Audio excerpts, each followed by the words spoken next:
పట్టణంలోని rowdy షీటర్లకు 3 town police స్టేషన్లో counselling నిర్వహించారు. ప్రవర్తనను మార్చుకోని వారిని గుంటూరు హెడ్ క్వార్టర్స్ కు పంపినట్లు 3 టౌన్ సిఐ ఎస్ సాంబశివరావు చెప్పారు. రౌడీ షీటర్లు తమ విధానాన్ని మార్చుకుని సత్ప్రవర్తనతో మెలగాలని 3 టౌన్ సిఐ ఎస్ సాంబశివరావు స్పష్టం చేశారు. రౌడీ షీటర్లపై నిఘా ఉంటుందని పరిసర ప్రాంతాల్లో విచారించి నిర్ధారించుకుంటామని తెలిపారు. ఆదివారం పట్టణంలోని రౌడీ షీటర్లను 3 టౌన్ కు పిలిపించి కౌన్సిలింగ్ నిర్వహించారు. వీరి ప్రవర్తన ఆధారంగా కేటగిరీలు విభజించామని, ఏ కేటగిరీలోని వారిని జిల్లా కౌన్సిలింగ్ కేంద్రానికి పంపినట్లు తెలిపారు. ఇతరులను మండల తహసీల్దార్ ఎదుట బైండ్ ఓవర్ చేసినట్లు చెప్పారు. ఇప్పటికే సత్ప్రవర్తన కలిగిన వారికి రౌడీ షీట్లు ఎత్తివేతకు ప్రతిపాదనలు సిద్ధం చేశామన్నారు. రౌడీ వ్యవహారాలను కొనసాగించిన వారిపై పీడీ యాక్ట్ కూడా నమోదు చేసే అవకాశం ఉందని హెచ్చరించారు. వీళ్ళందరినీ కూడా తదుపరి ఎలాంటి నేర ప్రవృత్తి కలిగి ఉండకుండా, ఎలాంటి నేరాల్లో ఇన్వాల్వ్ కాకుండా ఉండే నిమిత్తము గౌరవ మండల ఎగ్జిక్యూటివ్ మేజిస్ట్రేట్ తెనాలి గారి వద్ద కూడా హాజరుపెట్టి వారి ద్వారా కూడా సత్ప్రవర్తన నిమిత్తం బౌండ్ ఓవర్ చేయడం అనేది కూడా జరిగింది. చాలామంది కూడా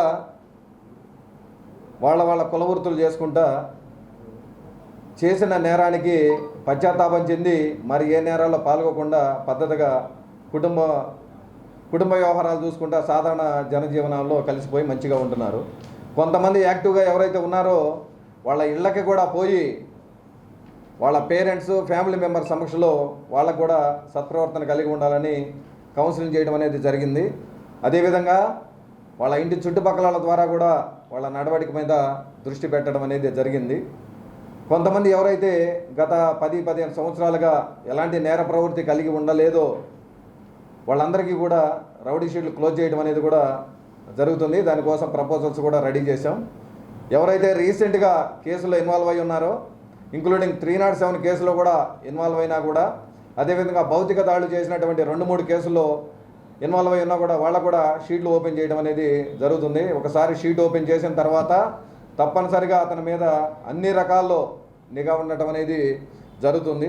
తదుపరి ఇప్పుడు బౌండ్ ఓవర్ చేసిన ఎగ్జిక్యూటివ్ మేజిస్ట్రేట్ గారి దగ్గర దానికి ఒక 2 లక్షల రూపాయల కోసం హామీ ఇవ్వడం అనేది జరిగింది. ఒకవేళ ఏదైనా దాన్ని వైలేట్ అయ్యి మళ్ళీ ఏదైనా కేసులు ఇన్వాల్వ్ అయ్యాడంటే తప్పనిసరిగా అతను ఏదైతే ఒప్పుకున్నాడో 2 లక్షల రూపాయలు దాన్ని స్వాధీనం చేసుకోవడం అనేది జరుగుతుంది. కట్టలేని పరిస్థితుల్లో జైలుకు పోయిన సందర్భాలు కూడా మన మండల ఎగ్జిక్యూటివ్ మేజిస్ట్రేట్ గారు చేసి చూపించారు. సో అందువల్ల రౌడీ షీటర్లు అందరూ కూడా చెప్తా ఉన్నాం, ఎట్టి పరిస్థితుల్లో మంచి నడవడికే కలిగి ఉండాల్సిందే. సాధారణ ప్రజానం జోలికి వాళ్ళు వచ్చి భయభ్రాంతులకు గురి చేసినా, వాళ్ళ మీద భౌతిక దాడి జరిగినా వాళ్ళని ఎట్టి పరిస్థితుల్లో ఉపేక్షించేది లేదు. చట్టపరిధిలో ఎంత తీవ్రమైనటువంటి యాక్షన్ తీసుకోవాలో అంత తీవ్రమైన యాక్షన్ తీసుకుంటామని తెలియజేస్తాం.